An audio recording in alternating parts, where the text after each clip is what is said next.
ओम श्री परमात्मे नमः। श्रीमद् भगवत गीता द्वितीय अध्याय सांख्य योग। संजय उवाच अर्जुन को देखी विषाद अश्रुपूर्ण नयन आदर करीण बुझाती कृष्ण शुण राजन।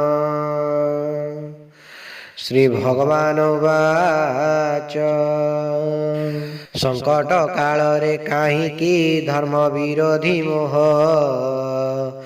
जात होई रोधे कर्तव्य वीर हे धनंजय।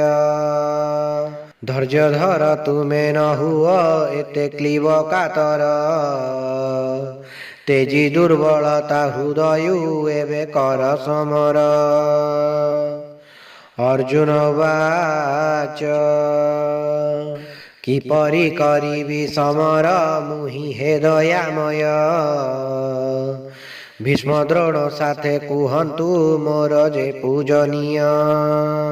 पितामह गुरु बधिवा ठारु भिक्षा जे श्रेय रक्त बोला राज सुख स्त्री ठारु नरक प्रेय।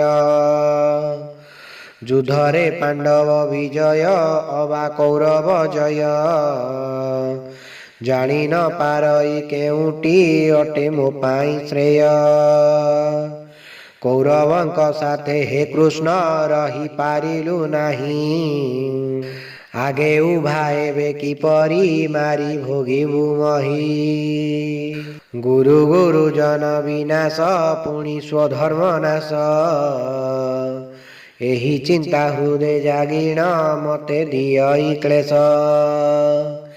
स्वाभाविक बल विक्रम होई अछि शिथिल तेणु श्री चरणे मिनती कुह जाहा मंगल। तुमे मोर गुरु मु तुम शिष्य हे जनार्दन दया करी प्रभु दियंतु मते शिक्षा उत्तम। परिजन बध अथवा राजभोग विलास केउटी अटई श्रेय जे प्रभु कुहन्तु दास। संजय उवाच अर्जुन कहिण विषादे न करिबि संग्राम दुखे न त शिरे बसिले रथे शुण राजन। तहु हसी हसी बुझाती प्रभु से ऋषिकेश दुई सेना मध्य विषन्न पार्थ हे कुरु ईश। श्री भगवान उवाच शोक योग्य नुहे जे जन करता पाई शोक ज्ञानी परि व्याख्या करुछ ज्ञानी न करे दुख। तुमे थिल मुहि थिली जे पूर्वे थिले जे सर्वे भविष्यते सर्वे रहिबा नाश न होई भवे। जन्म परे आसे कुमार पुनि यौवन जरा देहांतर प्राप्ति तेसन ज्ञानी जाने धरा। विषया इंद्रिय नित्य दिए सुख जे दुख जस स्थायी अनुभूति को तेजी सहिब शोक। सुख सम दुख जे मणे सिए पुरुषोत्तम मुक्ति योग्य अटे से ज्ञानी सत्य एहा अर्जुन। असतर नाही सता जे सत सदा शाश्वत तत्वदर्शी व्याख्या करीण करिछन्ति सिद्धांत। चराचरे सर्व पदार्थे सर्वभूते जे विद्य अविनाशी परमात्मा से अज अनादि नित्य। नित्य अविनाशी से आत्मा देह विनाशशील एहा जानी युद्धे प्रवृत्त हुआ अर्जुन वीर। आत्मा न मारई अथवा आत्मा न हुए हत ଏହା ନ ଜାଣଇ ଯେ ନର ସିଏ ମୂର୍ଖ ସତତ। ଆତ୍ମା ଅଟେ ଅଜ ଶାଶ୍ୱତ ନାହିଁ ଭୂତ ଭବିଷ୍ୟ। ଶରୀର ବିନାଶେ ଆତ୍ମାର ହେବ କିପରି ନାଶ। ଅବିନାଶୀ ଅଟେ ସେ ଆତ୍ମା ପୁଣି ଅଟଇ ନିତ୍ୟ। କିଏ ମରାଇବ ମାରିବ ଯାହା ଅଚଳ ସତ୍ୟ। ଜୀର୍ଣ୍ଣ ବସ୍ତ୍ର ପରି ସେ ଆତ୍ମା ତେଜି ଏହି ଶରୀର। ନବ କଳେବର ଧରଇ କାଳେ କାଳେ ଯେ ବୀର। ନ ଛିଣ୍ଡଇ ଶସ୍ତ୍ରେ ସେ ଆତ୍ମା ଅବାଧ ହେ ଅନଳେ। ପବନରେ କେବେ ନ ସୁଖେ ଅବା ତିନ୍ତଇ ଜଳେ। ନ ଛିଣ୍ଡେ ନ ଜଳେ ନ ତିନ୍ତେ ଅବା ନ ହୁଏ ଶୁଷ୍କ। ନିତ୍ୟ ସନାତନ ଅନଘ ପୁଣି ସର୍ବବ୍ୟାପକ। ଅବ୍ୟକ୍ତ ଅଚିନ୍ତ୍ୟ ଅଚଳ ପୁଣି ବିକାର ଶୂନ୍ୟ। ଆତ୍ମା ଏହା ଜାଣି ନ କର ଶୋକ ପ୍ରିୟ ଅର୍ଜୁନ। ଯଦି ଭାବ ଆତ୍ମା ଜନ୍ମଇ ମରେ ଦେହ ସହିତ। ତଥାପି ଏ ଶୋକ ଅର୍ଜୁନ ନୁହେଁ କେବେ ଉଚିତ। ଯିଏ ଜନ୍ମେ ସିଏ ମରଇ ପୁଣି ଲଭଇ ଜନ୍ମ। ଏହା ଅଟେ ସତ୍ୟ ଜାଣିଣ ତେଜ ଶୋକ ଅର୍ଜୁନ। ଆଦ୍ୟରେ ଅବ୍ୟକ୍ତ ଜନ୍ମିଣ ହୁଏ ଶରୀରେ ବ୍ୟକ୍ତ। ମୃତ୍ୟୁରେ ଅବ୍ୟକ୍ତ ହୁଏ ସେ ଶୋକ ନୁହେଁ ଉଚିତ। କିଏ କୁହେ ଆତ୍ମା ଆଶ୍ଚର୍ଯ୍ୟ କିଏ ଦେଖେ ଆଶ୍ଚର୍ଯ୍ୟ। ଆଶ୍ଚର୍ଯ୍ୟ ହୋଇ କେ ଶୁଣଇ ତତ୍ତ୍ୱ ନ ପଶେ ହୃଦେ। ଆତ୍ମା ଅଟେ ନିତ୍ୟ ହେ ପାର୍ଥ ସର୍ବଭୂତେ ବିହରେ। କାହା ପାଇଁ ତେଣୁ ଦୁଃଖ ବା ଶୋକ ଜ୍ଞାନୀ ନ କରେ। ସ୍ୱଧର୍ମ କଦର୍ଥ ନ କରି ତେଜ ଶୋକ ଅର୍ଜୁନ। କ୍ଷତ୍ରିୟର ଧର୍ମ ସମର ତାହା ଥିବ ସ୍ମରଣ। ଅଯାଚିତ ଭାବେ ଉନ୍ମୁକ୍ତ ସ୍ୱର୍ଗ ଦ୍ୱାର ଅର୍ଜୁନ। ଭାଗ୍ୟବାନ ସର୍ବେ କ୍ଷତ୍ରିୟେ କଲେ ଏ ଧର୍ମରଣ। ନ କରିବ ଯଦି ଏ ରଣ ହୋଇ ମୋହେ ଆଚ୍ଛନ୍ନ। ଲୁପ୍ତ ହେବ କୀର୍ତ୍ତି ସ୍ୱଧର୍ମ ପାପ ହେବ ଅର୍ଜୁନ। ନ କରିଲେ ରଣ ନିନ୍ଦିବେ ଜନେ ହେ ଧନଞ୍ଜୟ। କୀର୍ତ୍ତିବାନ ପାଇଁ ଅକୀର୍ତ୍ତି ମୃତ୍ୟୁ ଠାରୁ ଦୁଃସହ। ଯୁଦ୍ଧ ନ କରିଲେ କହିବେ ପ୍ରାଣ ଭୟେ ଅର୍ଜୁନ। ଯୁଦ୍ଧ ତେଜି ଅଛି ନିନ୍ଦିଣ ଦେବେ ନାହିଁ ସମ୍ମାନ। ଶତ୍ରୁମାନେ ନିନ୍ଦା କରିବେ ତୁମ ପୌରୁଷ ବଳ। ବୀର ପାଇଁ ଦୁଃଖଦାୟକ ନିନ୍ଦା ସର୍ବଦା ବୀର।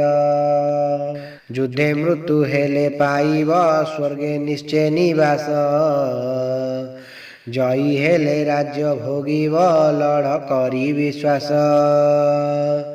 ସୁଖ ଦୁଃଖ ଲାଭ କ୍ଷତି ଯେ ପରାଜୟ ବିଜୟ। ସମମଣି ଯୁଦ୍ଧ କରିଲେ ପାପ ନାହିଁ କନ୍ତେୟ। ଆତ୍ମଜ୍ଞାନ ଯଦି ନ ଜାଗେ ଶୁଣି ଏ ସାଂଖ୍ୟ ତତ୍ତ୍ୱ। କର୍ମ ତତ୍ତ୍ୱ ଏବେ କହୁଛି କାଟେ ଯେ ଭବ କଷ୍ଟ। ନିଷ୍କାମ କର୍ମରେ ନଥାଏ ବିଫଳତା ବା ପାପ। ସ୍ୱଳ୍ପ ଏହି କର୍ମ କରିଲେ ଛାଡ଼େ ସେ ଭୟ ଭବ। ନିଷ୍କାମ ମାର୍ଗର ପଥିକ ଏକନିଷ୍ଠ ଅର୍ଜୁନ। ଅନ୍ୟଥା ବ୍ୟକ୍ତିର ବୁଦ୍ଧି ଯେ ବହୁ ବ୍ୟାପକ ଜାଣ। କର୍ମ ଫଳେ ହୁଏ ଆସକ୍ତ କହି ବେଦ ବଚନ। ଅବିବେକ ସିଏ ଜଗତେ ସଦା ଜାଣ ଅର୍ଜୁନ। ଜନ୍ମ କର୍ମ ଫଳ କାମନା ଭୋଗେ ରହି ଆସକ୍ତ। ଭୋଗ ପାଇଁ ଏହି ଜନମ ମୂଢ଼ ଦିଏ ଯେ ମତ। ମୋହ ଲୋଭେ ହୋଇ ଅସ୍ଥିର ବୁଦ୍ଧି ହୁଏ ବିଚ୍ୟୁତ। ଈଶ୍ୱର ଶ୍ରୀପଦେ କଦାପି ସ୍ଥିର ନ ହୁଏ ଚିତ୍ତ। ସକାମର ଫଳଦାୟକ ବେଦ ଛାଡ଼ି ନ ପାର୍ଥ। ତ୍ରିଗୁଣକୁ ଛାଡ଼ି ଆତ୍ମାରେ ଦୃଢ଼େ ରୁହ ଆସକ୍ତ।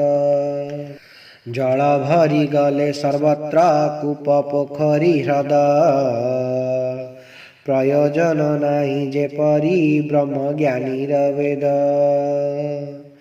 ଅଧିକାର ଅଛି କର୍ମରେ ନାହିଁ କର୍ମର ଫଳେ। ଏହା ଜାଣି କର୍ମ ନ ଛାଡ଼ି ରତ ରୁହ କର୍ମରେ।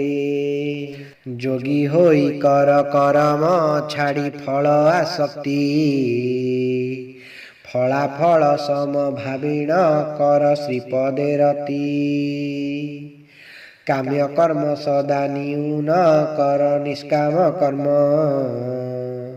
ଫଳାକାଂକ୍ଷା ବ୍ୟକ୍ତି କୃପଣ ସଦା ଜାଣେ ଅର୍ଜୁନ। ଭଗବତ ଜ୍ଞାନ ଏ ଜନ୍ମ ପାପ ପୁଣ୍ୟରୁ ମୁକ୍ତ। କର୍ମ କୌଶଳ ଯୋଗରେ ତେଣୁ ହୁଅ ପ୍ରବୃତ୍ତ। ବୁଦ୍ଧିଯୁକ୍ତ କର୍ମ କରିଲେ ଛାଡ଼ି ଫଳର ଆଶା। ଜନ୍ମଚକ୍ରୁ ମୁକ୍ତ ହୋଇଣ ମିଳେ ଶ୍ରୀପଦେ ଆଶ୍ରା। କର୍ମ କରୁ କରୁ ହୋଇବ ମୋହ କାମନା କ୍ଷୟ। ବୈରାଗୀ ହୋଇବ ଲଭିଣ ଆତ୍ମଜ୍ଞାନ କୁନ୍ତେୟ। ଚଳଚିତ ବୁଦ୍ଧି ହୋଇଲେ ଆତ୍ମାଠାରେ ନିଶ୍ଚଳ। ସମାଧିସ୍ଥ ହୋଇ ଧୀଶକ୍ତି ଆଣି ଦେବ ସୁଫଳ। ଅର୍ଜୁନ ଉବାଚ ସ୍ଥିତ ପ୍ରଜ୍ଞ କିଏ କୁହନ୍ତୁ ଦୟା କରି କେଶବ।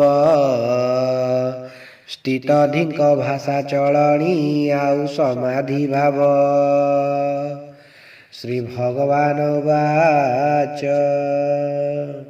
ସ୍ଥିତ ପ୍ରଜ୍ଞ ଅଟେ ସେ ଯୋଗୀ ଯିଏ ତେଜି କାମନା।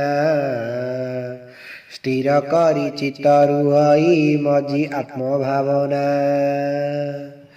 ଦୁଃଖେ ବିଚଳିତ ନ ହୁଏ ନାହିଁ ସୁଖରେ ଆଶା। କାମ କ୍ରୋଧ ଭୟ ତେଜିବା ସ୍ଥିର ବୁଦ୍ଧି ଅବସ୍ଥା। ଭଲ ମନ୍ଦ ପାଇଁ ନ କରେ କେବେ ପ୍ରଶଂସା ନିନ୍ଦା। ମମତା ବିହୀନ ସେ ଜନ ଯାର ପ୍ରଜ୍ଞା ପ୍ରତିଷ୍ଠା। କଚ୍ଛପ ସମାନ ଇନ୍ଦ୍ରିୟ କରେ ଯେ ସଂକୁଚିତ। ସ୍ଥିତ ପ୍ରଜ୍ଞ ଭାବେ ଖାତତା ଚିତ୍ତ ଆତ୍ମାରେ ଲିପ୍ତ। ନିରାହାର ହୋଇ କେ କରି ପାରେ ବିଷୟା ତ୍ୟାଗ। ସ୍ଥିତ ପ୍ରଜ୍ଞ ବୋଲି କହିବା ଯଦି ଥିବ ବୈରାଗ୍ୟ। ଚିତ୍ତକୁ ସର୍ବଦା ହରନ୍ତି ଦୁଷ୍ଟ ଇନ୍ଦ୍ରିୟ ଗଣ।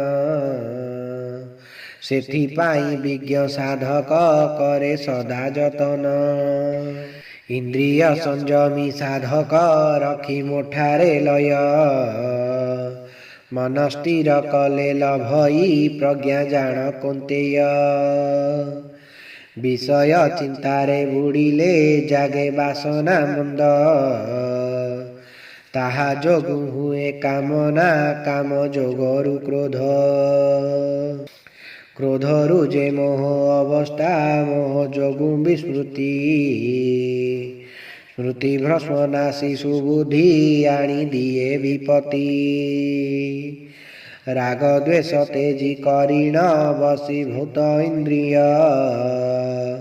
ବିଷୟାଦି ଭୋଗ କରିଲେ ମିଳେ ଶାନ୍ତି ପ୍ରତ୍ୟୟ।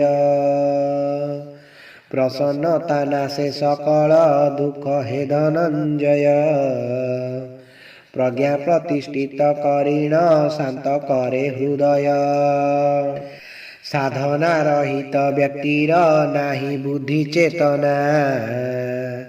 ତାହାର ଭାବେ ନ ପାଏ କେବେ ସୁଖ ସାନ୍ତ୍ୱନା। ଇନ୍ଦ୍ରିୟ ହରିଣ ଚିତ୍ତକୁ କରେ ପ୍ରଜ୍ଞା ଅସ୍ଥିର। ଯେ ସନବତା ସେ ଭାସଇ ନାବ ନ ହୋଇ ସ୍ଥିର। ଇନ୍ଦ୍ରିୟ ଯାହାର ଅଧୀନ ସିଏ ବିଷୟା ମୁକ୍ତ। आहे ମହାବାହୁ ତାହାର ପ୍ରଜ୍ଞା ହୁଏ ପ୍ରତିଷ୍ଠ। ପ୍ରଜ୍ଞା ବିଷୟୀର ଅନ୍ଧାର ଜ୍ଞାନୀ ପାଇଁ ଆଲୋକ। ସୁଖ ମଣେ ଯାହା ବିଷୟୀ ତାହା ଜ୍ଞାନୀର ଦୁଃଖ। ଯେତେ ଯେତେ ନଦୀ ମିଶିଲେ ସିନ୍ଧୁ ନ ଲଙ୍ଗେ ସ୍ଥିତି। ଲୀନ କରି ସର୍ବ କାମନା ଜ୍ଞାନୀ ପାଏ ପ୍ରଶାନ୍ତି। ଅଭିଳାଷ ଶୂନ୍ୟ କାମନା ଅହଙ୍କାର ରହିତ। ବ୍ୟକ୍ତି ଯେ ଲଭଇ ପ୍ରଶାନ୍ତି ଭବେ ଜାଣ ହେ ପାର୍ଥ। ବ୍ରହ୍ମଜ୍ଞାନୀ ପାର୍ଥ ନ ପଡ଼େ କେବେ ଭବ ମୋହରେ। ସ୍ଥିତାବସ୍ଥା ରହିଲେ ଶେଷେ ନିର୍ବାଣ ମିଳେ। ଇତି ଶ୍ରୀମଦ୍ଗୀତା ଉତ୍କଳାନୁବାଦ ସାଂଖ୍ୟ ଯୋଗ ନାମ ଦ୍ୱିତୀୟ ଅଧ୍ୟାୟ ସମାପ୍ତ। ହରି ଓମ୍ ତତ୍ସତ୍ ହରି ଓମ୍ ତତ୍ସତ୍ ହରି ଓମ୍ ତତ୍ସତ୍।